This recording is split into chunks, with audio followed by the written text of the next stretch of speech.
बता तो दिया। ये देखो इसमें पहली चीज़, New Zealand, New Zealand defeated South Africa, New Zealand defeated हूँ कहाँ पे, आईसीसी T20 वर्ल्ड कप 2024। ये किसका मैन, किसने जीता था? मैन किसने जीता था? मैन। तुम लोग ये भी गलत करके आओगे क्या? नहीं, मैन मतलब इंडिया जून में, वुमेन मतलब औरत। तो औरत वाला वर्ल्ड कप अभी अक्टूबर में ही तो हो रहा था, जिसमें इंडियन क्रिकेट टीम आउट हो गई तो मजाक बन रहा था बहुत सारे मीम्स में। तो न्यूजीलैंड ने वो जीता है। हराया किसको है? वुमेन का ही बता रहा हूँ मैं, मैन का तो जून में हो गया। अच्छा, मैं सोचा मैन पूछ, मैंने बोला मैन वर्ल्ड कप किसने जीता है। हाँ, चलो तुम एग्जाम में बस देख लेना मैन है कि वुमेन, ठीक। वुमेन मतलब न्यूजीलैंड, औरत। T20 वर्ल्ड कप 2024 हुआ कहाँ पे? एडिशन कौन सा था? अब बस एक चीज लिख लो, अमीलिया केर, अमीलिया केर। ये मैन ऑफ द मैच भी आई थी और मैन ऑफ द टूर्नामेंट भी आई थी। ये अमीलिया केर। तुम वो वुमेन, वुमेन आईपीएल देखते हो? सच बताओ, उसमें से अच्छा कौन खेलता है, मतलब वहाँ का सीएस, वुमेन का सीएसके कौन है, आरसीबी?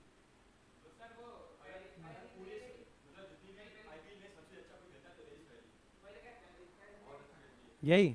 नहीं, वो पेरिस तो ऑस्ट्रेलियन है ना, विकेट कीपर।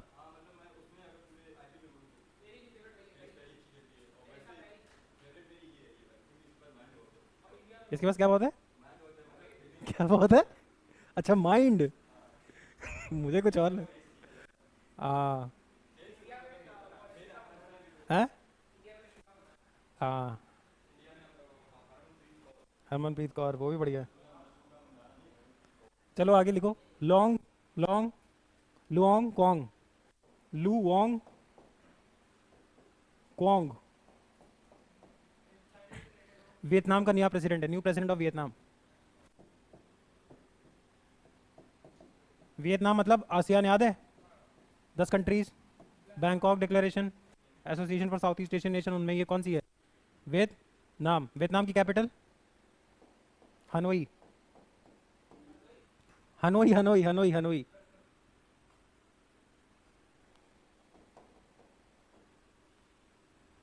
करेंसी है वियतनामीज डोंग, करेंसी में लिखो वियतनामीज डोंग।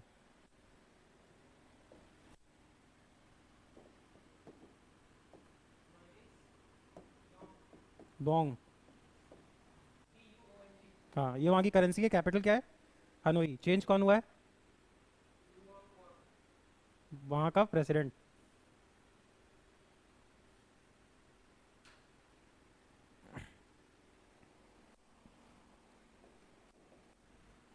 चलें आगे, लिखो।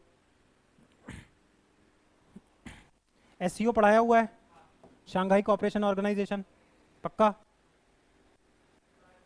बताओ बताओ। हाँ, इंडिया पाकिस्तान मेंबर है, ईरान मेंबर है, रशिया मेंबर है, मल्टीपल टाइम्स पढ़ाया हुआ है। एस। हाँ, एससीओ की अभी एक मीटिंग हुई है इस्लामाबाद में, ठीक। हाँ, 2001 में स्टैब्लिश हुआ है। कौन कहाँ पे हेडक्वार्टर है? बीजिंग में इसका हेडक्वार्टर है। और Beijing, Beijing China. Shanghai, really sorry, Shanghai, Shanghai cooperation organisation, Shanghai, Shanghai. हाँ, शंघाई, शंघाई नाम ही है, शंघाई। मेंबर्स कौन से हैं याद करो, बताया था 593 में से तुर्कमेनिस्तान हटा दो। मेंबर लिख लो, China, Russia, China, Russia, Kazakhstan, Kyrgyzstan. Meeting में क्या हुआ? तुमको क्वेश्चन दिखाना कोई, तो उसका आंसर पैसेज में होगा। पक्का। Kazakhstan, Kyrgyzstan, Tajikistan, Uzbekistan. Kazakhstan, Kyrgyzstan, Kyrgyzstan.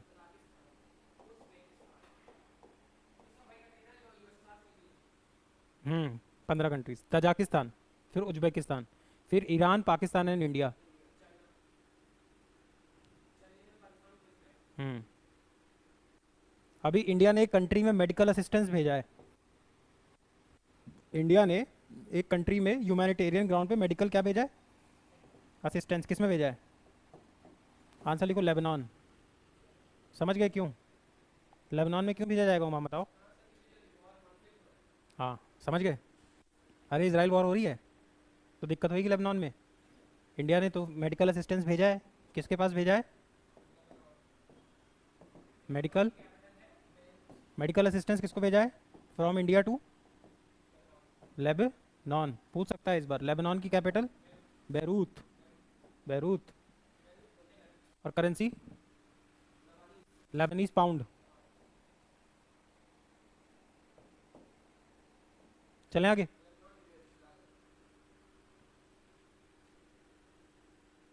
चलें आगे। इसके पास बस एक लाइन याद रखो, अगर तुम्हारे एग्जाम में समर्थ स्कीम दिखी जाए, समर्थ, तो ये बस याद रखना, टी फॉर टेक्सटाइल। ये टेक्सटाइल की है और ये मिनिस्ट्री ऑफ टेक्सटाइल बना रही है। देखो कॉन्टेक्स्ट भी बता दे रहा हूँ, इंडिया में टेक्सटाइल पार्क बन रहे हैं। टेक्सटाइल पार्क समझते हो? फूड प्रोसेसिंग पार्क समझते हो? बताओ क्या होता है।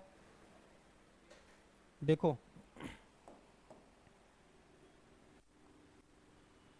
ये जो पार्क्स होते हैं इनकी ज़रूरत क्यों होती है? मैंने यहाँ से टमेटो खरीदा, मेरी एक चिप्स की फैक्ट्री है। पहले मैं किसी फार्मर से क्या लाऊंगा? Tomato potato. फिर टमेटो पोटैटो जाएगा कहाँ? फैक्ट्री में। फिर फैक्ट्री में उसकी क्या होगी? प्रोसेसिंग। फिर क्या होगी? पैकेजिंग। फिर पैकेजिंग के बाद इसको फिर से सप्लाई करेंगे, डिस्ट्रीब्यूट करेंगे। डिस्ट्रीब्यूट होके ये जाएगा होलसेलर के पास, होलसेलर अलग अलग रिटेलर्स के पास पहुँचाएगा। इतनी बड़ी प्रॉब्लम है। अगर मान लो इस चिप्स को हमें एक्सपोर्ट भी करना है तो भी फिर एक्सपोर्ट लाइसेंस लेंगे और सेम प्रोसेस इंडिया के बाहर होगा। तो जब गवर्नमेंट को किसी एक सेक्टर को प्रमोट करना होता है तो वो पार्क्स लगाती है। पार्क्स में क्या करेगी? आलू बेचने वाला फार्मर को भी एक आउटलेट दे देगी, एकड़ों में बनाते हैं। वहीं पे फैक्ट्री भी लगा देगी, पैकेजिंग भी वहीं करा देगी, मार्केटिंग की भी वहीं से काम हो जाएगा, और सप्लाई चेन भी वहीं बनेगी। रिटेलर होलसेलर डायरेक्टली आके वहीं से खरीदेंगे। इसी को कहते हैं मेगा फूड पार्क्स। अब मेगा फूड पार्क स्कीम इनकी सक्सेसफुल हो गई। Ministry of food processing. Food processing क्या होती है? टमेटो से, टमाटर से टमेटो केचप बना दिया। प्रोसेस फूड की एक क्वालिटी होती है कि फूड जितना प्रोसेस होगा उसकी शेल्फ लाइफ उतनी ज़्यादा होगी। जितनी ज़्यादा शेल्फ लाइफ होगी बेचने में प्रॉफिट उतना ज़्यादा ही होगा। दूध आज निकाला कल ख़राब, चीज़ आज बनाई 6 महीने तक बेच सकता हूँ। टमाटर आज बनाया 1 हफ्ते में ख़राब, टमेटो केचप बनाया तो साल भर बेच लूँगा। आलू 1 हफ्ते में ख़राब, 10 दिन 15 दिन में आलू ख़राब अगर कोल्ड स्टोरेज नहीं है तो। टमेटो चिप्स 1 साल बेच दूंगा। स्ट्रॉबेरी 10 दिन में ख़राब, स्ट्रॉबेरी जैम 2 साल बेच लूँगा। फूड प्रोसेसिंग, फूड को कितना प्रोसेस कर रहे हो। दूध 2 दिन में ख़राब हो जाएगा, चीज़ 2 साल नहीं ख़राब, 1 साल ख़राब नहीं होगी। तो फूड कितना प्रोसेस किया है उतना ही फूड अनहेल्दी भी होता है। पर फूड प्रोसेसिंग इंडस्ट्री से पैसा बहुत आता है। 1 kg आलू खरीदोगे 25 रुपये का मिलेगा शायद, 1 kg चिप्स खरीदोगे 200 का मिलेगा, है ना। तो शेल्फ लाइफ बढ़ानी है हमें, अल्टीमेटली अपने फार्मर की इनकम भी तो बढ़ानी है। फार्मर की इनकम कब बढ़ेगी? जब इंडिया की फूड प्रोसेसिंग इंडस्ट्री बढ़ेगी। समझ में आ रहा है? अब ministry of food processing industry ने 2020 में मेगा फूड पार्क बनाए। Mega food park was a success. तो अब गवर्नमेंट हर इंडस्ट्री में ये चीज़ कर रही है। अब वो सेम मॉडल अपना रही है टेक्सटाइल के लिए। इसी मॉडल को वो क्या नाम दे रहे हैं स्कीम को? समर्थ। अभी उन्होंने कुछ पैसा सैंक्शन किया है, समर्थ स्कीम को एक्सटेंड किया है। न्यूज़ इतनी है, हमें वो याद नहीं रखनी, हमें बस इतना याद रखना है, समर्थ स्कीम इज़ फॉर टेक्सटाइल। समझ में आ रहा है? कैपेसिटी बिल्डिंग कर रहे हैं उस इंडस्ट्री की। नहीं समझ में आ रहा तो पूछ लो। फूड पार्क समझ में आ रहा है? यहाँ से अभी लखनऊ से एक्सप्रेसवे से चलोगे तो 100 किलोमीटर आगे देखना जाके एक चित्र पार्क बन रहा है। कन्नौज का नाम सुना है? कन्नौज इज़ फेमस फॉर, जिसको तुम इंग्लिश में अतर बोलते हो, है ना, अतर। यहाँ पे जाके देखो काफ़ी फैंसी शॉप खुली है अतर की, आओद अतर। अवध का पुराना नाम ऊध, हाँ, जो भी है ठीक। अरे एक अजमल नाम का ब्रांड चलता है, महागंज में जाके देखना मिलेगा। तो इनके अतर चलते हैं। अब ये लोग क्या कर रहे हैं कि तुम लोकल में जो अतर बनाते हो सफ़ेद शीशियों में बेचते हो, उसको थोड़ा सा प्रोसेस करो, उसको थोड़ा और इंटरनेशनल लेवल का बनाओ। अरे मैं लोकल क्वालिटी का अतर बना रहा हूँ, मान लो 10 रुपये का 2 ml, है ना, 10 रुपये का 2 ml। अब मैं इसमें मान लो 10 रुपये की जगह 15 लगा दूँ, पैकेजिंग कर दूँ, थोड़ा बढ़िया बना दूँ, मार्केटिंग कर दूँ, अभी भी 2 ही ml बन रहा है। लेकिन ये 15 वाली चीज़ तुम्हें पता है 100 रुपये की शायद बिकेगी। ये तो तुम्हें भी समझ में आता है ना। लेकिन इंडिया में यही पे तो लैग करता है आदमी। उसको अच्छे बायर्स मिल जाएंगे, इसलिए तुम देखो जाके 100 किलोमीटर आगे इत्र पार्क बन रहा है। तुम एक्सप्रेसवे से आगरा कभी भी जाओगे तो बीच में पड़ता है, बहुत बड़ा बन रहा है, हर जगह लाइट लगी होती है, जापान अपान के इन्वेस्टर्स भी आते रहते हैं उधर। तो कन्नौज में कन्नौज में क्या चीज़ फेमस है? इत्र। एक मैंने स्कीम बता रखी है, 1 district 1 product, ministry of commerce की। इसमें ये कह रहा है एक डिस्ट्रिक्ट से एक प्रोडक्ट डेवलप करो और उस पर फोकस करो। समझ में आ रहा है? नहीं? हाँ,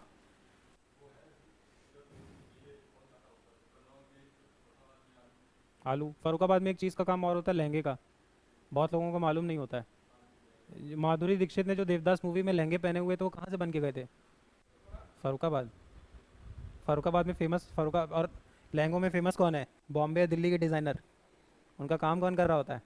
फरुखाबाद में बैठा कोई छोटा सा बुनकर, बस उसको बेचना नहीं आता। तुमको क्या लग रहा है मनीष मल्होत्रा बनाता होगा?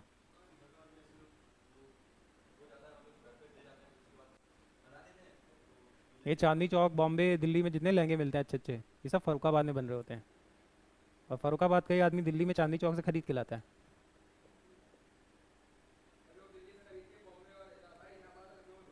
हम्म। बड़ी ज़रूरी थोड़ी है दिल्ली से खरीद। तुमको पता है ना ये बात? तुमको पता है ना ये बात? अब ये तो वहाँ रह रहा है तो जान रहा है, मैं वहाँ रह थोड़ी रहा हूँ। हाँ। हाँ, तो मैं वहाँ रह थोड़ी रहा हूँ, मैं तो लोगों से मिलता रहता हूँ, तो मुझे पता चलता रहता है कि सोर्स इसका पूरा। हाँ, माधुरी दीक्षित ने पहना है देवदास में फरुखाबाद डिजाइन लहंगा। मतलब माधुरी दीक्षित का मतलब है कि तुम ये समझो कि टॉप मोस्ट लेवल पे यूज़ हो रहा है, बॉलीवुड में शो हो रहा है, और ऐसी मूवी में शो हो रहा है which was all about lehenga और पैलेसेस। देवदास उसमें डांस कर रही होती हैं, तो उनका लहंगा अच्छा होना ज़रूरी है। सब ऐसे ही सोर्स हो रहा होता है भाई। एलन सॉली, पीटर इंग्लैंड, वैन न्यूजन सब इंडियन ब्रांड्स हैं। आदित्य बिरला के सारे ब्रांड्स हैं, वैन न्यूजन, पीटर इंग्लैंड, एलन सॉली, सब इंडियन ब्रांड है। कॉटन कॉटन कहाँ होता है? इंडिया में ही तो होता है। सब इंडियन ब्रांड्स हैं। एक तुमने आजकल ब्रांड देखा होगा, काफ़ी दिखता रहता है, अरविंद। देखा किसी ने? नोटिस किया? नोटिस करना, गंज में भी इसका शोरूम है, अरविंद फैशन। अभी इंडिया इंग्लैंड सीरीज हो रही थी तो भी इसका अरविंद के बैनर्स लगे थे। जो ये कंपनी है ना, अब ये डायरेक्टली सेल कर रही है कस्टमर्स को। बिजनेस दो तरीके का होता है, D2C और B2B। एक होता है आप बिजनेस से बिजनेस को ही बेच रहे हो, एक होता है आप बिजनेस से कंज्यूमर को बेच रहे हो। तो ये अभी तक B2B करता था। ये लिवाइस का जो जीन्स है, तुम्हें क्या लग रहा है लिवाइस इंडिया में बनाता है आके? इतना है, ये जितने बड़े ब्रांड्स हैं ये मैन्युफैक्चरिंग नहीं करते, ये करते ही नहीं मैन्युफैक्चर, बस ब्रांडिंग करते हैं। ये तुम इसको बोलते हैं वाइट लेबलिंग। मतलब अरविंद ने बोल दिया कि मैं जीन्स बनाता हूँ, मुझे फैब्रिक दे दो, डिज़ाइन बता दो, मैं तुमको बना के रेट इस रेट पे तैयार कर दूंगा। मान लो 500 रुपये। इसके ऊपर अपनी ब्रांड लगाओ, लोगो लगाओ, मार्केटिंग करो, वो तुम्हारा कॉस्ट। अब बेचो इसको 5,000 का। कोई बड़ा ब्रांड मैन्युफैक्चरिंग नहीं करता है, हमेशा थर्ड पार्टी से बनवाते हैं। एप्पल भी तो यही करता है, एप्पल फ़ोन थोड़ी बनाता है, वो बेचने में ध्यान देगा ना। इंडिया में क्या कॉन्सेप्ट होता है कि खुद बना के बेचना है। अगर खुद बना के बेचोगे तो बेचने पे कहाँ ध्यान दे पाओगे? बनवाओ किसी और से, भले वो तुमसे थोड़ा पैसा ले जाए। खुद बनाते तो 100 रुपये का बनाते, किसी और से बनवाओगे तो वो शायद 120 का बना के देगा। बट तुम ये जो यहाँ टाइम सेव करोगे, ये मार्केटिंग में लगाओगे, ब्रांडिंग में लगाओगे, पर ये 100 की चीज़ तुम 200 की बेचोगे। ये 80 रुपीज़ तुम्हारा प्रॉफिट होना चाहिए। इंडिया में इस 20 के पीछे भागते हैं। थर्ड पार्टी, सब थर्ड पार्टी, बस वो अपना मार्केटिंग पे फोकस करेगा कि मैं सेल कैसे करूँ। और ये जो 100 रुपये की चीज़ 120 में बना रहा है, इसको मार्केटिंग नहीं आती, इसको बनाने तो आता है। सबसे बेसिक एग्जांपल, स्वीट शॉप में हलवाई सेम मिठाई द हेजलनट फैक्ट्री 2200 रुपये किलो की बेच रहा है, सेम मिठाई कोई नॉर्मल शॉप में वो 1000 रुपये किलो बेच रहा है। अब तुम बोलोगे इतना डिफरेंस रहता है, डिफरेंस फिनिशिंग का होता है, बहुत टेस्ट में डिफरेंस नहीं होता है। वो फिनिशिंग में थोड़े पैसे खर्च होते हैं। जो चीज़ 500 की नॉर्मल शॉपकीपर 1000 की बेच रहा है, ये फिनिशिंग में 200 रुपये और लगा रहा है, इसकी को पड़ रही है 700 की, इसको पड़ रही 500 की, पर ये बेच पा रहा है 1000 की, ये 700 की बेच रहा है 2500 की फिनिशिंग। बाकी सब कोर वर्कर सब सेम है। यहाँ पे देखो जाके शेरवानी और इन सब के लिए वो फेमस, एक तुमने यहाँ पे देखा होगा कैलकटाइन स्टाइल, तो उसका सारा काम यहाँ चौक में होता है। हाँ 10 15 20 25 हज़ार से नीचे के सूट नहीं है, सब टूरिस्ट खरीदते हैं, लोग खरीदते हैं, मेरे घर में खरीदते हैं, सब यहाँ चौक में बनवाते हैं सब। वो ब्रिटेन यूएस पाकिस्तान जाते हैं, डिज़ाइन की फ़ोटो ले आते हैं, वहाँ जो ट्रेंडी होता है वो यहाँ यहाँ के कारीगर तुम्हें भी पता है होशियार होते हैं, उनको बस फ़ोटो बताना होता है। मैम में टर्किश डिज़ाइन है, सब यहीं बन रहा है। चलो आगे लिखो। कोस्ट, कोस्ट समझते हो? कोस्ट, कोस्ट तट, तट, अरे कोस्ट, कोस्टल लाइन, कोस्ट पानी से बॉर्डर लगता है, लैंड और वाटर के बीच में कोस्ट। इंडिया में इसकी प्रोटेक्शन करने के लिए कौन सी फोर्स है? लॉन्गेस्ट कोस्ट लाइन कौन सी है? किस स्टेट के पास लॉन्गेस्ट कोस्ट लाइन है? गुजरात के पास। रैंक 2 पे बंगाल, रैंक 3 पे आंध्र प्रदेश। ठीक, अब ये इंडिया की इतनी बड़ी कोस्टल बॉर्डर है, इसके बाद लक्षद्वीप, अंडमान निकोबार, है ना? समझ में आ रहा है? ये भी कोस्ट है, इतना सारा इंडिया के पास कोस्ट है, लगभग 7500 किलोमीटर की इंडिया के पास क्या है? Coast line. अब इस कोस्ट लाइन को क्या करना है? कौन करेगा? Indian coast guard. Indian coast guard, जैसे सीआरपीएफ होती है, रिजर्व पुलिस, इंडस्ट्री के लिए सीआईएसएफ जो एयरपोर्ट पे लगती है, फिर बॉर्डर के लिए बीआरओ, तिब्बत बॉर्डर के लिए आईटीबीपी, ऐसे ही फोर्स होती है आईसीजी, इंडियन कोस्ट गार्ड। जब 26/11 में कसाव वगैरह अंदर आ गए तो आईसीजी का फेलियर माना जा रहा था, क्योंकि वो पानी से आए थे। समझ में आ रहा है? अब एक्सरसाइज सब समझते हो? एक्सरसाइज क्या होती है? ये आपस में एक्सरसाइज करते होंगे, यस और नो? इंडियन कोस्ट गार्ड करते होंगे, तो इनकी जो एक्सरसाइज होती है उसको बोलते हैं सागर कवच। किसकी एक्सरसाइज है ये? हाँ, exercise of Indian coastal guard. इस बार की एक्सरसाइज कहाँ पे हुई? केरला एंड लक्षद्वीप। समझ में आया? कल को हो सकता है गुजरात पे हो, कल को हो सकता है बंगाल पे हो। इंडियन कोस्ट गार्ड आपस में क्या करता रहता है? क्या करता रहता है? एक्सरसाइज। और ये सेकंड एडिशन था, 2 ही बार हुआ है।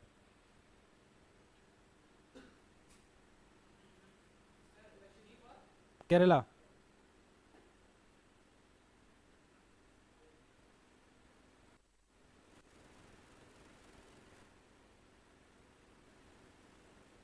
इसके बाद लिखो national commission for women.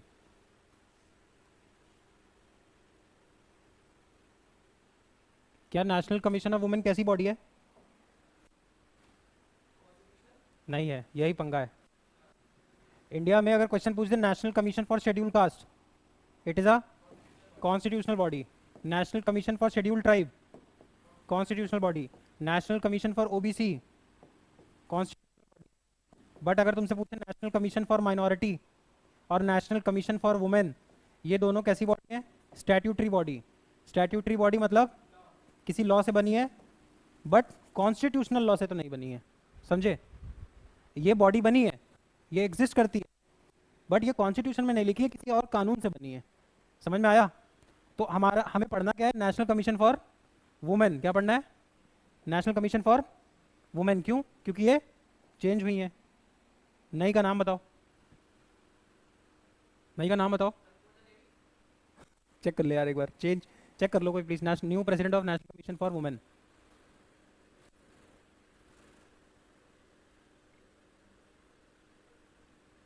Archana Majumdar. देखो सुनो, लिखो the new president of national commission for women is Vijay Rahatkar. Vijaya Rahatkar औरत है ये, विजया रहतकार। करंट अफेयर क्या है? नेशनल कमीशन ऑफ वुमेन की प्रेसिडेंट चेंज हो गई, तो हमने चेंज हुई है वो नाम पढ़ लिया। इसके साथ हमने ये पढ़ लिया नेशनल कमीशन ऑफ वुमेन बनाया कब गया था? 1992 में। नेशनल कमीशन ऑफ वुमेन का हेडक्वार्टर कहाँ है? न्यू दिल्ली। देखो, इंडिया में वुमेन के राइट्स प्रोटेक्ट करना जरूरी है, यस और नो? है, यस। तो वुमेन के लिए एक बॉडी बना दी national commission for women 1090 helpline. National commission for women की प्रेसिडेंट चेंज हो गई, चेयरमैन कौन हो गई? विजया रैत कार। चेंज होने के साथ हमने पढ़ लिया national commission of women was established in the year 1992, 32 years. Secondly the headquarter is situated in new Delhi. It is a statutory body, very important ये है, मतलब it is made through a law and not through constitution. National commission for schedule cast, national commission for schedule tribe, national commission for OBC, ये तीनों constitutional body है। पर national commission for minority और national commission for women क्या है? Statutory body है, कानून से बनी है, कॉन्स्टिट्यूशन से नहीं बनी है। चले आगे। अब मुझे ये बताओ माइनॉरिटी कौन होता है?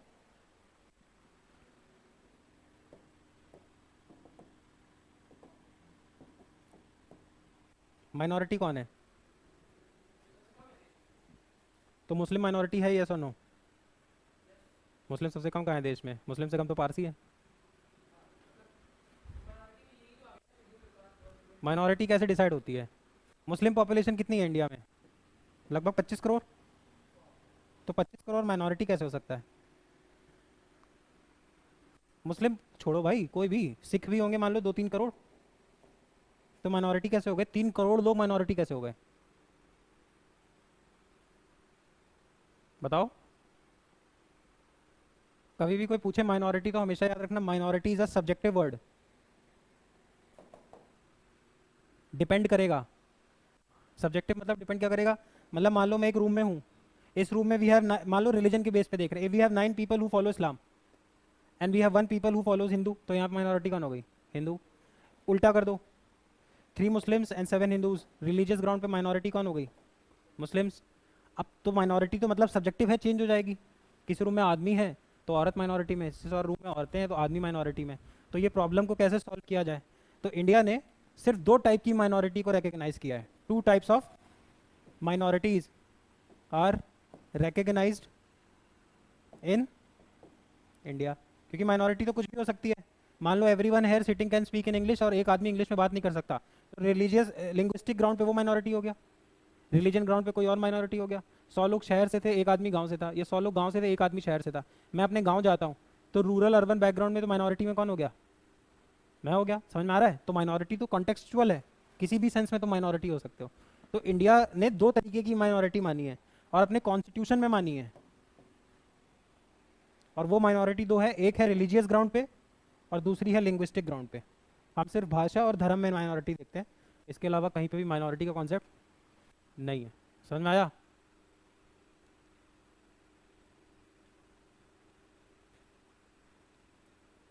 इसके बाद लिखो ग्रुप ऑफ 7।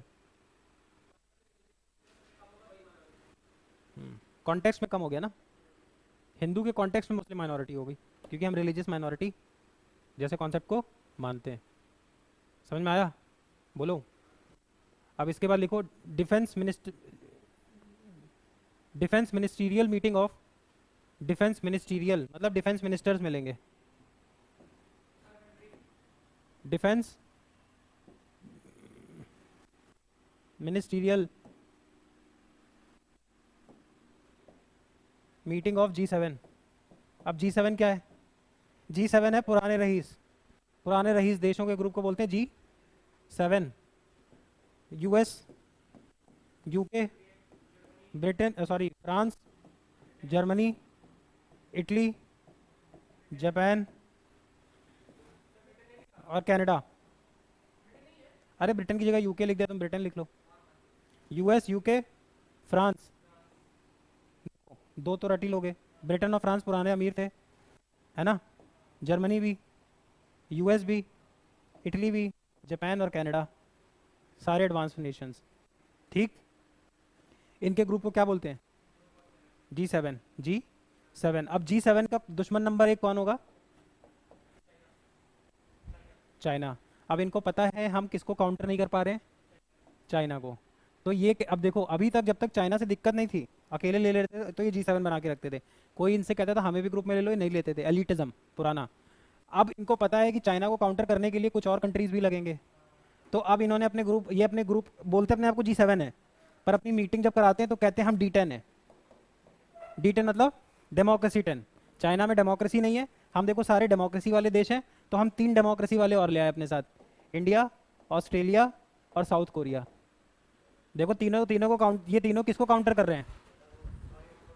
कोई नहीं, ये तीनों किसको काउंटर कर रहे हैं? चाइना को। मैप देखो, G7 अकेले counter was not able to counter what? China. तो अब ये G7 को तो चेंज नहीं कर सकते, तो अब ये अपनी जब भी मीटिंग करते हैं तो तुम लोगों को एक चीज और बता रखी है, ऑब्जर्वर। एक बोल रखा है ऑब्जर्वर और एक बोल रखा है मेंबर। मेंबर पार्टिसिपेट भी करता है और वोट भी करता है, और ऑब्जर्वर सिर्फ पार्टिसिपेट करता है पर वोट नहीं करता। G7 को पता है कि उसको किसको काउंटर करना है? चाइना को। G7 अकेले काउंटर नहीं कर पा रहा, किसको? चाइना को। तो अभी अपनी जितनी मीटिंग्स करते हैं उसमें ये कहते हैं कि हम तो G7 है बट हमारे साथ 3 कंट्रीज और आ जाते हैं, और उसका हम नाम क्या रखते हैं? D10। डी का मतलब दिखाने, समझ रहे हो मैं क्या कह रहा हूँ? दिखाना क्या चाह रहे हैं कि देखो हम डेमोक्रेसी के नाम पे एक है। तुम डेमोक्रेसी के नाम पे एक नहीं हो, तुम चाइना को मारने के नाम पे एक हो। D10। D10 बोले तो G7 plus Australia, India plus south Korea. अब ये G7 की डिफेंस मिनिस्टर्स की मीटिंग हुई, G7 के डिफेंस मिनिस्टर्स की मीटिंग हुई, तो बाय लॉजिक तो G7 के कंट्रीज होने चाहिए थे। G7 में कौन कौन था? US, Britain, France, Germany, Italy, Japan और कनाडा। लॉजिकली तो यही लोग होने चाहिए थे, बट मैंने तुमको ये बात समझाई। तो अब यहाँ पे ऑस्ट्रेलिया के डिफेंस मिनिस्टर भी आ जाएंगे, इंडिया के भी आ जाएंगे और साउथ कोरिया के भी आ जाएंगे, इसीलिए इंडिया के लिए ये न्यूज़ इंपॉर्टेंट हो जाएगी। तो तुमसे पूछ सकता है G7 के डिफेंस मिनिस्टर्स की मीटिंग कहाँ हुई, तो आंसर लिख लो इटली में। समझ में आया? हाँ। अब ऐसे तुम देखो, मान लो तुम खुद से पढ़ोगे तो तुम क्या पढ़ोगे कि G7 की मीटिंग में राजनाथ सिंह गए थे, तो तुम्हारे दिमाग में सवाल नहीं आएगा G7 में इंडिया तो मेंबर नहीं है तो राजनाथ सिंह क्या कर रहे हैं वहाँ पे? अरे अखबार में पढ़ोगे तो तुम पढ़ोगे Rajnath Singh attended the defence ministry meeting of G7। अब India is not a member of G7, then how did Rajnath Singh went to defence ministerial meeting of G7? The answer is D10। D10 has been form to counter which country? China. वो क्या बोलते हैं कि देखो हम सारे democracy हैं, China is not a democracy, Australia is a democracy, India is a democracy and south Korea is also a democracy. समझ में आया? पक्का? 2008 8 14 में निकाला गया है, वो क्वेश्चन हमको दिखाना। तो तुमने हमसे बोला हटा, पहले रशिया खुद हटा, फिर इन्होंने बोला हम हटने नहीं देंगे। फिर 14 में वहाँ पे कोई आइलैंड था जो इन्होंने, जैसे वो छीन रहे हैं अभी यूक्रेन, 14 में इन्होंने क्रीमिया छीन लिया था। ये भी एक कंट्री हुआ करती थी। 14 में किसने छीन ली? आज किसके अंडर में है? रशिया के। तब इसको निकाला है G8 से। अब ये बताओ, G7 बताया, G8 हो गया और G4 हो गया। न्यूज़ क्या बताई थी अभी?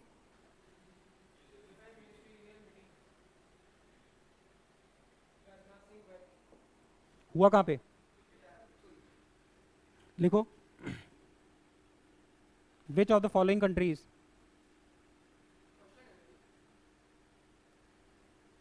तुम सिंपल लिखो मालदीव्स। मालदीव्स। मालदीव्स का कैपिटल?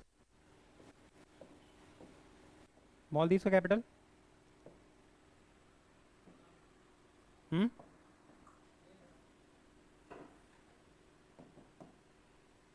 यूपीआई है ना इंडिया का, यूपीआई। अब कहाँ पे भी चलेगा? मालदीव। सिंगापुर में भी चलता है, नेपाल में भी चलता है। 2 साल पहले से। डॉक्टर मोहम्मद मोइजू लिखो, डॉक्टर मोहम्मद मोइजू। पता है तुमको?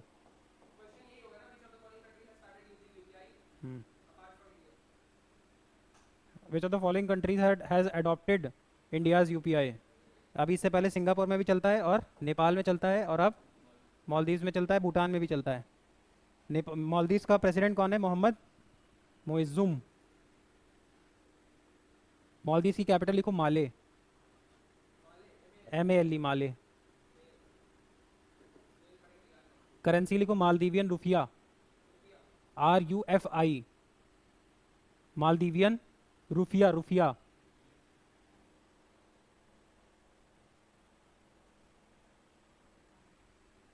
मालदीवियन रुफिया।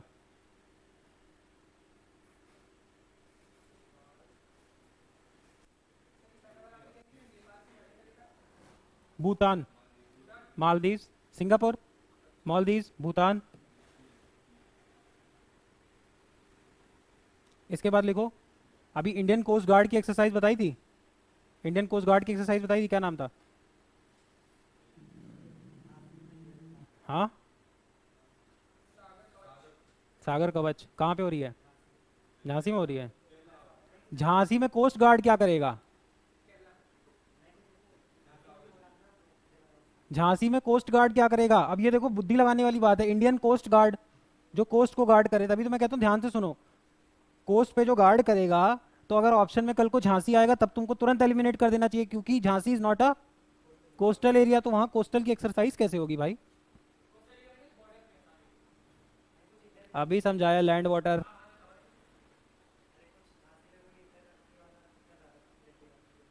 आगे लिखो, स्वावलंबन शक्ति एक्सरसाइज।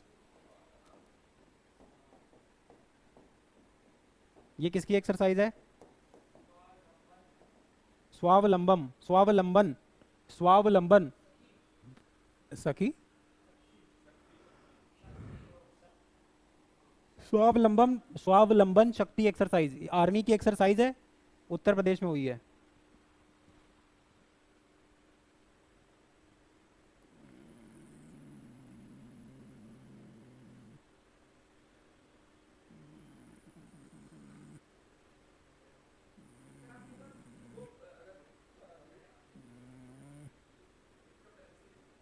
क्रिप्टो करेंसी से बनना है?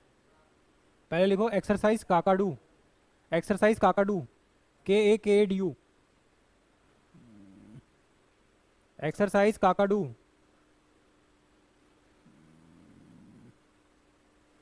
लिखो exercise Kakadu was hosted by India.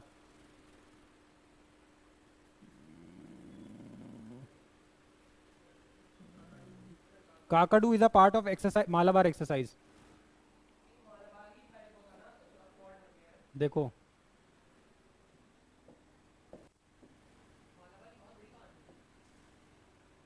कोई बड़ी कहानी नहीं है।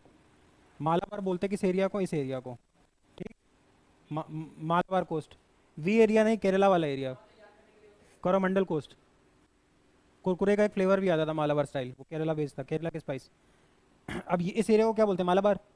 1992 में यूएस प्लस इंडिया की जो नेवीज थी, इन्होंने यहाँ एक्सरसाइज करना शुरू किया, ठीक। फिर 2008 के आसपास इनको जापान ने ज्वाइन कर लिया टू काउंटर। 2020 में इसको ऑस्ट्रेलिया ने ज्वाइन कर लिया। अब यही तो क्वाड है। स्टार्ट इंडिया यूएस ने किया, फिर जापान आया, 2020 में ऑस्ट्रेलिया भी आ गया। और एक्सरसाइज काकाडू किसका पार्ट था? मालाबार का। मालाबार किसके बीच में? चार कंट्रीज के बीच में। चार कंट्रीज के बीच में है मतलब इन्हीं चार में होगा। तो काकाडू कहाँ पे हुई? विशाखापट्टनम, जिसको वाइजैक भी बोलते हैं। तुम लोग को नोट्स बनाने में प्रॉब्लम होता है क्या? तुम लिख क्यों नहीं रहे हो देव?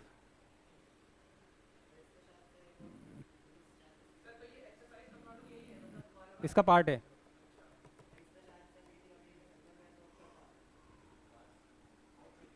होगा तो बताओ। ट्रम्प आएंगे ही आएंगे, मोदी के फ्रेंड है। अभी तुम थे नहीं क्या जब ट्रम्प की बात कर रहे थे? तुम थे? इसके बाद लिखो, ब्रिक्स समिट 2024 कहाँ हो रही है? Kazan, Russia. अब यार मुझे ऐसे कैसे पता? जीके का एक कुछ, अब ऐसे तो हर जगह कुछ ना कुछ हो रहा है।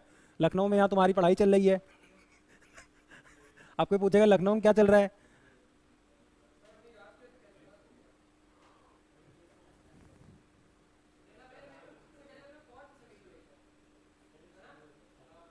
पिछले वीक बताया था, 16 लास्ट टू लास्ट वीक। लिखो ब्रिक्स, ब्रिक्स पूरा समझा रखा है। नील ओब्रायन 2002, फोर्टलीजा, हाँ फोर्टलीजा डिक्लेरेशन, ब्रिक्स पूरा डिटेल में समझाया है। ब्रिक्स 2024 का मीटिंग कहाँ हो रहा है? कजान में। कजान कहाँ है? रशिया में। इसके कुछ मेंबर्स भी पढ़े थे, याद करो। पढ़ाए थे, 5 new members have been added. लिखो Russia, China, India, South Africa, ये याद है। बाकी के लिखो, इजिप्ट, इजिप्ट की कैपिटल कायरो, इसके बाद दूसरा लिखो ईरान। देख रहे हो एंटी यूएस ग्रुप बन रहा है, इंडिया दोनों साइड रहता है। हम तुमको 2 बार बता चुके हैं कि इंडिया नैम फॉलो करता है।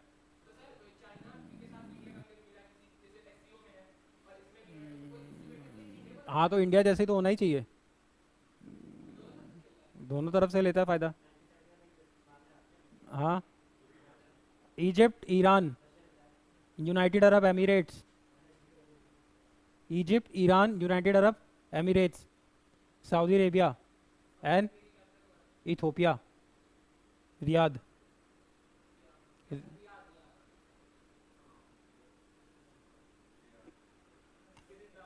लिख लिया पांचों? जल्दी चल पास, हो गया। Egypt, Iran, UAE, Saudi Arabia and Ethiopia, Africa में। हॉर्न ऑफ अफ्रीका किसको बोलते हैं? कॉन्गो को बोलते हैं। हॉर्न का मतलब क्या है? हॉर्न। अफ्रीका का मैप कैसा है? तो ये क्या निकला है? हॉर्न। यहाँ पे जो कंट्री है उसी को बोलोगे horn of Africa. South Africa कहाँ भाई? गधा, यहाँ पे है साउथ अफ्रीका, तो हॉर्न ऑफ अफ्रीका हुआ ना भाई। सोमालिया, सोमालिया के पायरेट्स ही बहुत फेमस होते हैं, लूट लेते थे सबसे। भुखमरी में 127 रैंक है ना, वहाँ पायरेट्स बहुत हैं, सोमालियन पायरेट्स। इसके बाद लिखो ई श्रम पोर्टल। ई श्रम, अरे इसका 2.0 लॉन्च हुआ है, सुना सुना होगा, बताया होगा कभी। श्रम का मतलब, श्रम का मतलब, श्रम, श्रम का मतलब सेंटर होता है, शेल्टर होता है श्रम का मतलब। श्रमिक, ही इज़ वेरी श्रमिक, he is very hard working. श्रम, श्रम का मतलब मजदूर, मजदूर नहीं होता। मजदूर श्रम करता है, इसका मतलब ये नहीं है कि मजदूर श्रम है, मजदूर कामचोर है। मजदूर मतलब लेबर, श्रम मतलब हार्डवर्क। तो ई श्रम पोर्टल है सरकार का, जिसमें जो अनऑर्गेनाइज्ड लेबर है, अनऑर्गेनाइज्ड लेबर और इनको जो रिक्रूट करना चाहता है, ये लोग अपना यहाँ पंजीकरण कराते हैं, रजिस्ट्रेशन। जो लेबर अड्डा होता है, ये ऑनलाइन लेबर अड्डा है। बस ई श्रम पोर्टल, मिनिस्ट्री ऑफ लेबर। किसका है? Ministry of labour. और इसमें याद क्या करना मेरे भाई, श्रम लिखा हुआ है। श्रम ये नहीं पढ़ा है तुमने? हाँ, तो श्रम पोर्टल पे कौन आएगा? श्रमिक, श्रम करता है जो, लेबर। चलो आगे लिखो।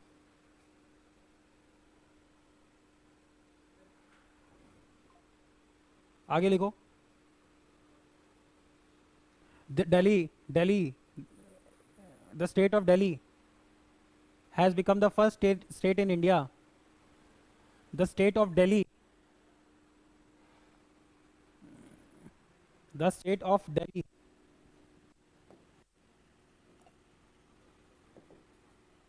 the state of Delhi has become the first state in India to have special courts for disables। समझे? डिसेबल्स को क्या बोलते हैं? Specially abled. और मोदी जी ने इनको स्पेशल नाम क्या दिया है? दिव्यांग। और इंडिया में इनके लिए एक एक्ट भी है, the right to persons with disability act 2016। 2016 का एक कानून है जिसमें हम डिसेबल्स को कुछ राइट देते हैं। तुमने नोटिस किया होगा जितनी पब्लिक बिल्डिंग्स हैं उसमें अब एक रैंप बनने लगी है। यहाँ नहीं बनी है, लेकिन अब देखो ये बोलना नहीं चाहिए, लेकिन अगर मान लो मैं परेशान करूँ किसी को और मैं एक रेट लगा दूँ कि इस बिल्डिंग में डिसेबल लोगों के लिए रैंप नहीं बनी है, तो जो बिल्डिंग ओनर है ना, उनको रैंप बनवाना पड़ेगा। अब बेचारा कोई होता है कि नहीं, क्या पता उनके लिए तुम बेचारे हो।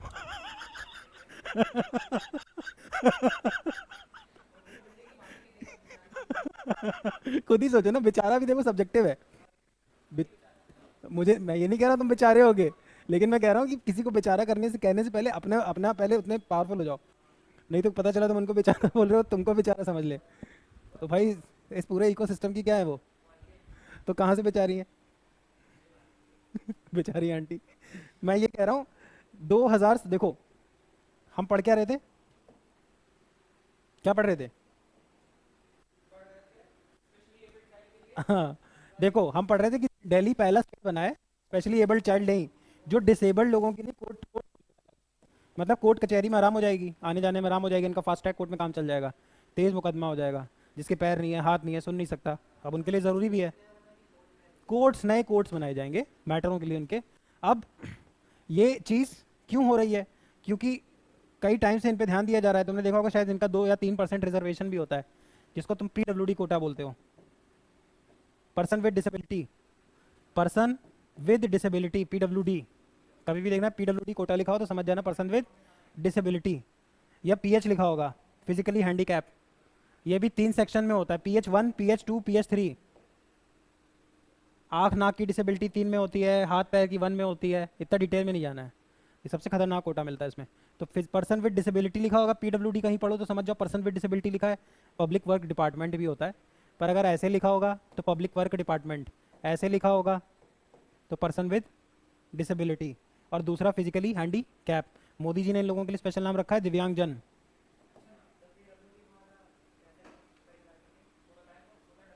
फिजिकली हैंडीकैप भी 3 में डिवाइड है, कि 3 टाइप के कोटे मिलते हैं, 1, 2, 3। सबसे खतरनाक कान नाक खराब है, PH3। 2 में कुछ बॉडी के कुछ और लिखे, अब मैं यार डॉक्टर तो हूँ नहीं। PH1 में जैसे लिखा हुआ है कि हाथ पैर खराब है, PH3 में कान नाक खराब है। तो जितना डिसेबल उतना ज़्यादा कोटा। मतलब मैं कह रहा हूँ देखो, इनको 3% कोटा भी मिल रहा है, इनके लिए स्पेशल कोर्ट्स भी बन रहे हैं, क्योंकि सरकार इन पे क्या कर रही है, फोकस। 2016 में इंडिया में कानून आया था, rights of person with disability,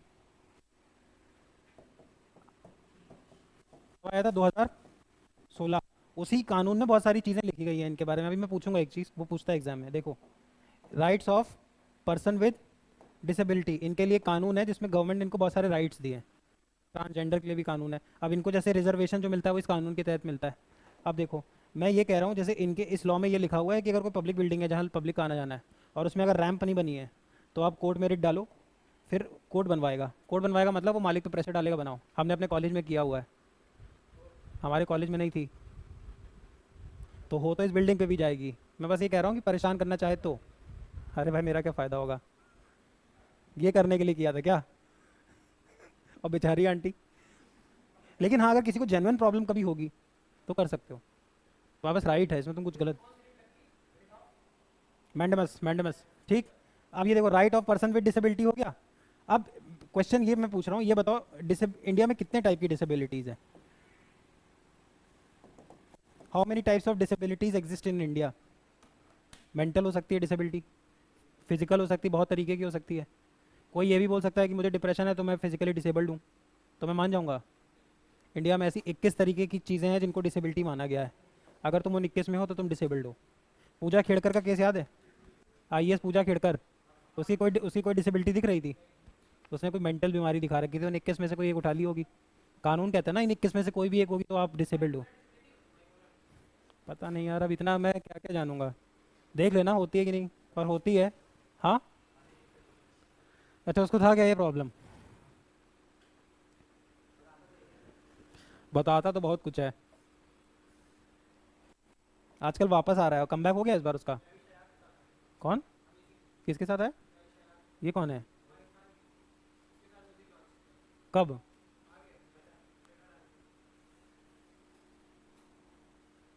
एक एक नाम नोट करो, कोमल नहाता, ठीक। अगर तुमको इंटरेस्ट है तो बस ऐसे ही बन जाओ। अब ये तुम जाके आज गूगल करना। आज गूगल करना, कौन किसके साथ है, महविश हयात, बस। अगर तुमको इस लेवल पे नॉलेज है, कोई बात नहीं। क्या? किसको ले आते हैं? कौन? तुम हमको एक लिस्ट बना के दे दो।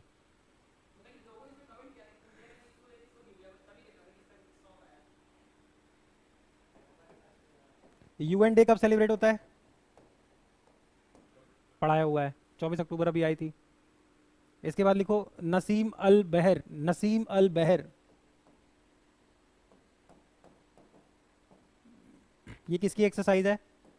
इंडिया प्लस ओमान नेवी की। हाँ। पाकिस्तान फिल्म इंडस्ट्री को क्या बोलते हैं? जैसे इंडियन फिल्म इंडस्ट्री को बॉलीवुड। बताओ। इंडिया को बॉलीवुड, यूएस में हॉलीवुड, और पाकिस्तान में क्या बोलते हैं? लॉलीवुड। लॉलीवुड में नंबर 1 एक्टर कौन चल रहा है अभी? फवाद खान चल रहा है अभी भी। फहद अली। फहद का मतलब क्या होता है? फहद का मतलब लेपर्ड। चलो आगे लिखो।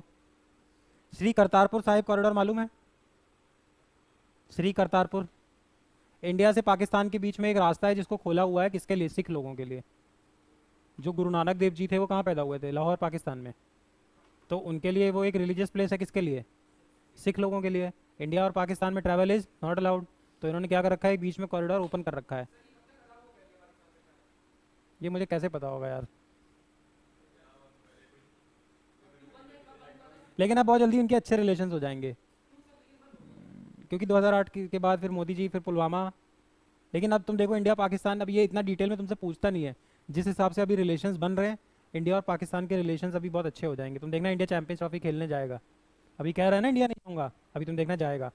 ये जो इतने अच्छे अच्छे स्टेटमेंट्स दिए जा रहे हैं वो इसीलिए दिए जा रहे हैं। जयशंकर इसीलिए गए थे। देखो, डिप्लोमेसी एक चीज़ होती है। मोदी जी डायरेक्ट जाते तो दिक्कत होती, जयशंकर को भेज दिया। अब जयशंकर इंडिया वापस भी आ गए। नहीं, देखो, जयशंकर को भेज दिया, जयशंकर वापस आ गए। अब जाने आने से देख लिया पब्लिक परसेप्शन की, लोग इससे खुश हुए कि दुखी? अगर लोग ज़्यादा प्रॉब्लम करते तो फिर इंडिया रिलेशंस नहीं बनाता। ऐसे चेक किया जाता है। अब तुम देखो, इंडिया पाकिस्तान बॉर्डर पे भी डिसएंगेजमेंट हो रहा है, क्योंकि पाकिस्तान खुद चाह रहा है लड़ना, नहीं लड़ना चाहता पाकिस्तान। अभी पाकिस्तान स्थिति में ही नहीं है, उसकी इकॉनमी पूरी ख़राब है, पॉलिटिकली एकदम इनस्टेबल है। हाँ, तो पाकिस्तान खुद चाहता नहीं है कि यहाँ वॉर पे डिफेंस में इतना खर्चा हो, इसलिए तुम देखो वहाँ बड़े अच्छे अच्छे स्टेटमेंट आ रहे हैं।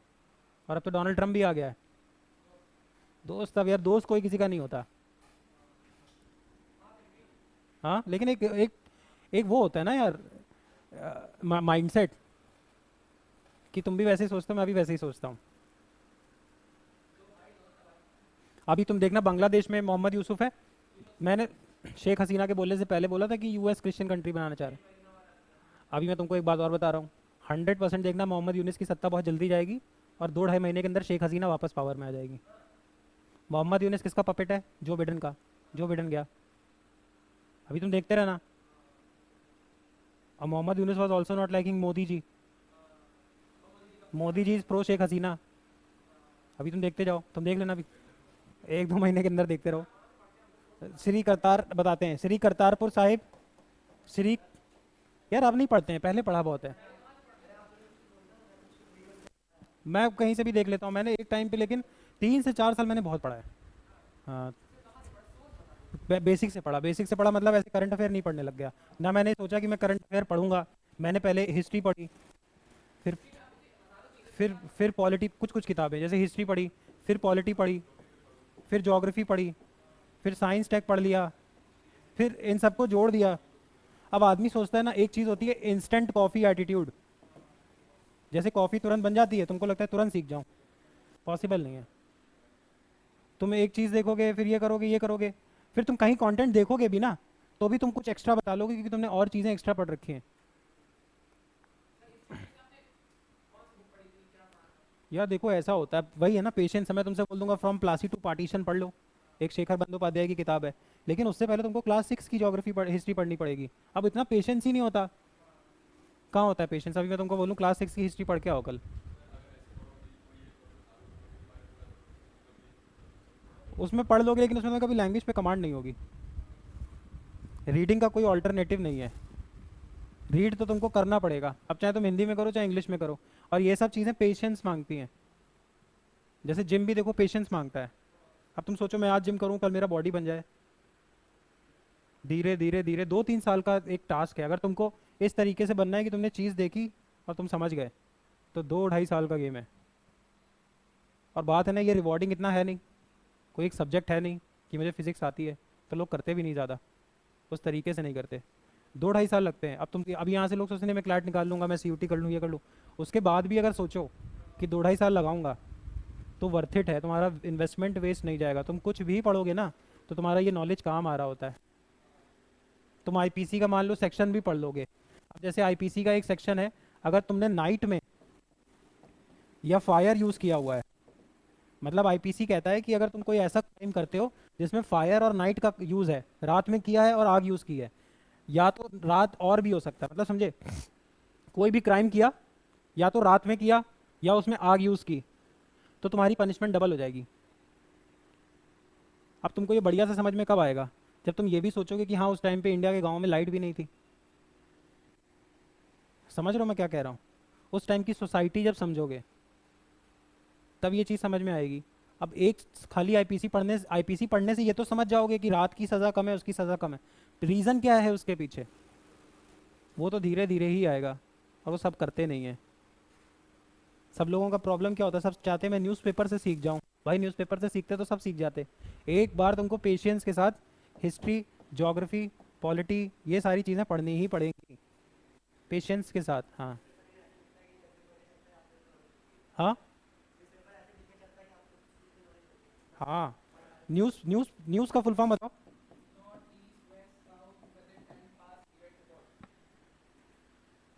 अब तुमको आइडिया ही नहीं है, न्यूज़पेपर में आया कि साइक्लोन आया, न्यूज़पेपर में आ गया कि साइक्लोन आया, अब तुमको यही नहीं पता साइक्लोन बनता कैसे है। समझ रहे हो? न्यूज़पेपर में ब्रिटेन लिख के आया, वो अज्यूम कर रहा है तुम्हें पता है ब्रिटेन का मतलब इंग्लैंड प्लस स्कॉटलैंड। तभी तो पहले के ज़माने में एक आदमी अखबार पढ़ता था, बाकी गांव वाले सुनते थे। और अब रील का ज़माना आ गया तो अब ये चीज़ और दूर हो जाएगी। तभी तो इतना मार्केट में इतना मिस इन्फॉर्मेशन क्यों है, क्योंकि आदमी खुद नहीं पढ़ता। मैं तुमको कुछ भी बताता हूँ तुम मान जाते हो। तुम कभी वेरीफाई करते हो जाके? मैं 100 चीज़ में एक तो गलत बता ही देता हूँ। हाँ, लेकिन तुम पढ़ोगे ही नहीं ना जाके। अरे मैं तो अपनी गलती खुद एडमिट कर रहा हूँ, मैं एरोगेंस कहाँ रख रहा हूँ। 100% गलती करूंगा, सब करते हैं, सब 100 में एक तो सभी करेंगे।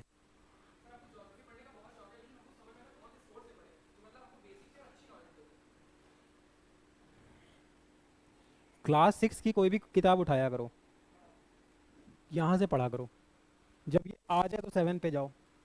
क्योंकि देखो बुरा मत मानना, तुम लोगों के ना घर की जो फाउंडेशन है वही बहुत वीक है, न्यास ही बहुत समझो बात को, इसको डिसहार्टन मत हो। ये 5 साल बाद सुनोगे समझोगे तो ज़्यादा दिक्कत होगी, अभी भी टाइम है। बट ये फाउंडेशन इतना वीक है भाई कि समझो। पढ़ा तुमने स्कूल में साइक्लोन था कि नहीं, तुम बताओ। था ना? तो मुझे अभी साइक्लोन समझाने की क्यों ज़रूरत पड़ेगी? हम्म। अब मैं तुमसे बोलूँ प्लासी का पार्टीशन हुआ, प्लासी वॉर हुआ, बक्सर हुआ है, सब स्कूल में पढ़ा हुआ है। स्वदेशी बाइकॉट, सब पढ़ा हुआ है, लाहौर सेशन, कांग्रेस सेशन, लेकिन उस तरीके से पढ़ा ही नहीं। तो उस तरीके से कभी आया ही नहीं। इकोनॉमिक्स सबने पढ़ी, लेकिन इन्फ्लेशन 9th या 10th में है, मुद्रास्फीति, महंगाई, पर कितना ध्यान से पढ़ी। अब वो इंडिया का है, बहुत बड़ी बात है। अब यार इंडिया का एजुकेशन सिस्टम क्या है, ये है वो है, टीचर को एक फिक्स पैसा मिल रहा होता है।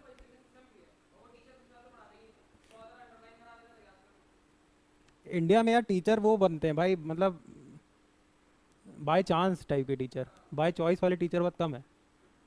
क्योंकि बाय चॉइस वाला टीचर खुद भी समझ के ही पढ़ाएगा, टीचर्स देखते गलत गलत पढ़ा देते हैं।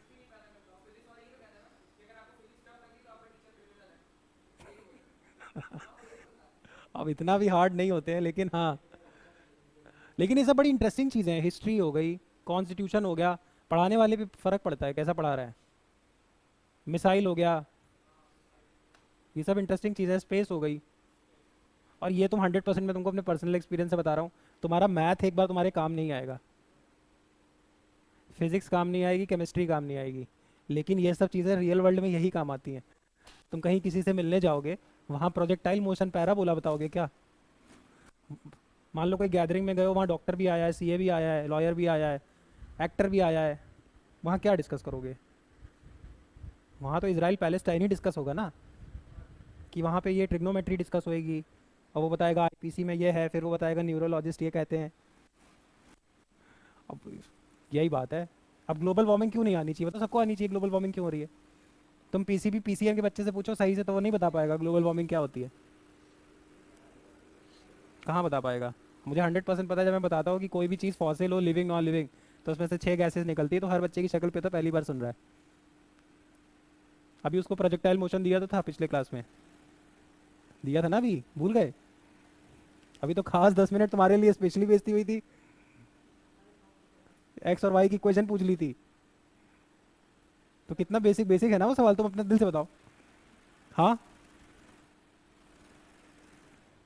यही तो कह रहा हूँ। लिखो, Egypt has now been officially declared. Egypt has now been officially declared.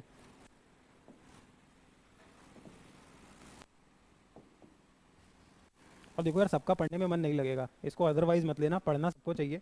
पर ये भी रियलाइज़ करना बहुत ज़रूरी है कि मेरा पढ़ने का तासीर है कि नहीं। अगर पढ़ने की तासीर नहीं हो तो बढ़िया जीएस सीख लो, थोड़ी सी इंग्लिश सीख लो, और मैथ जोड़ने घटाने की सीख लो, और फिर बाहर निकलो। तब भी चांस है कुछ अच्छा बन जाने की, मैं ऑनेस्टली बता रहा हूँ।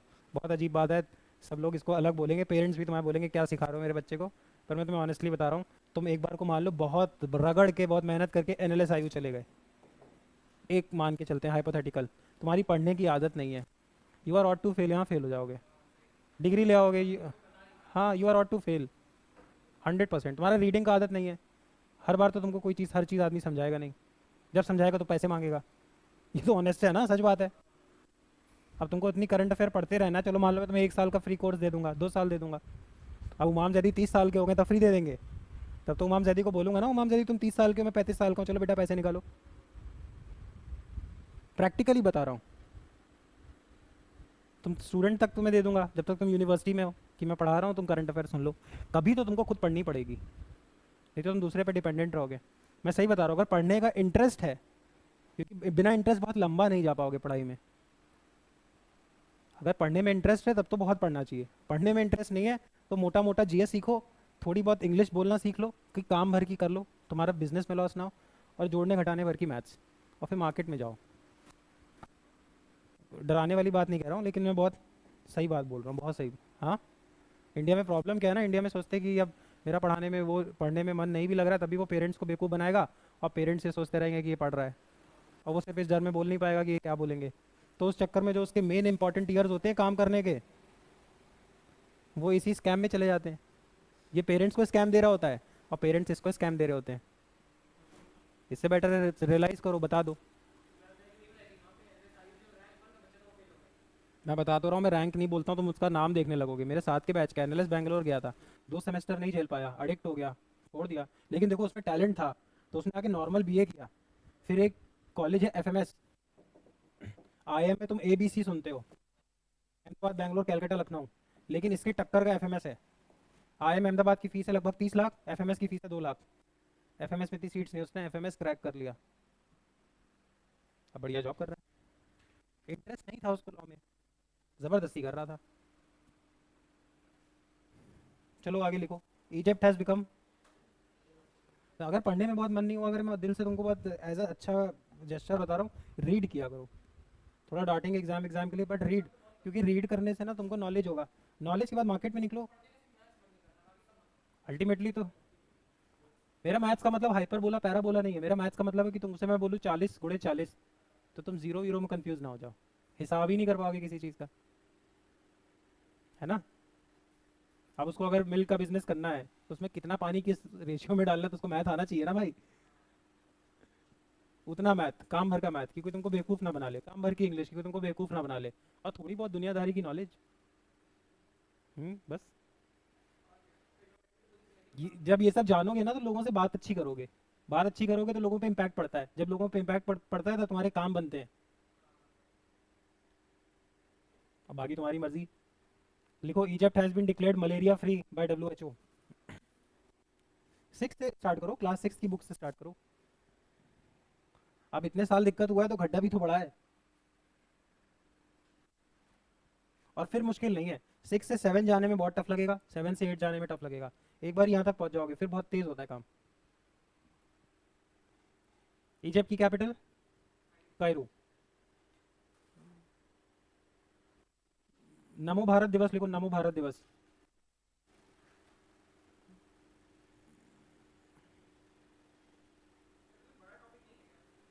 बड़ा इस बार ऐसे क्या हुआ, यूएस के प्रेसिडेंट इलेक्शन हुआ है, वो मैं कल पढ़ाऊंगा।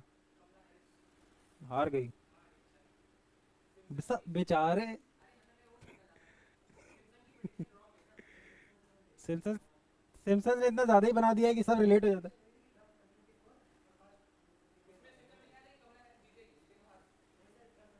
सिम्पसन में कमला हैरिस दिखाते ही नहीं। भाई सबको पता था, मैं बिल्कुल मजाक नहीं कर रहा, सबको पता था डोनाल्ड ट्रंप ही आ रहा है। ट्रंप ही आना था। वो वहाँ की टोपी पहन ले रहा है। देखा था जो बिडेन ने एक सेमिनार उसको टोपी दी, ट्रंप की पहन लिया। कौन? अब मोदी जी राहुल गांधी के दुश्मन है? हैं? ठीक ठाक दुश्मन क्या होता है यार। तुम बच्चे थे भाई तब। क्यों अच्छा था?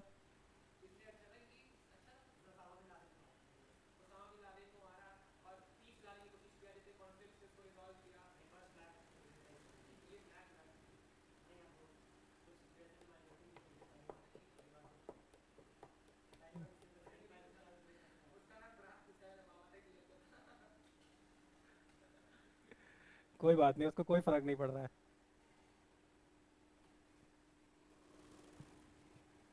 इसके बाद लिखो प्रवासी भारतीय दिवस। रोक दो उसको, प्रवासी भारतीय दिवस लिखो। Will be held in Orissa. प्रवासी भारतीय दिवस क्या है? गांधी जी इंडिया कब आए थे? आए तो पहले भी थे पर परमानेंटली आए, फिर रुक ही गए। 9 जैन साउथ अफ्रीका चले गए थे ना। लॉयर थे, इंग्लैंड गए, लॉ में प्रैक्टिस किया, फिर साउथ अफ्रीका में जॉब किया, फिर इधर आए। तुमको गांधी जी बहुत आम आदमी, आम घर के लगते हैं क्या? तुम आज नहीं लंदन जा पा रहे हो। मतलब इसको पर्सनली मत लिया करो।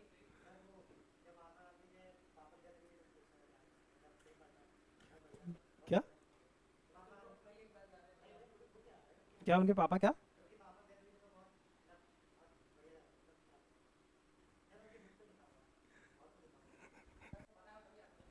कोई बात नहीं। गांधी जी इंडिया में आए थे 9 जनवरी, नहीं आता 1915। तो इसीलिए गांधी जी वॉज ऑल्सो एक तरीके से नॉन रेजिडेंट इंडियन।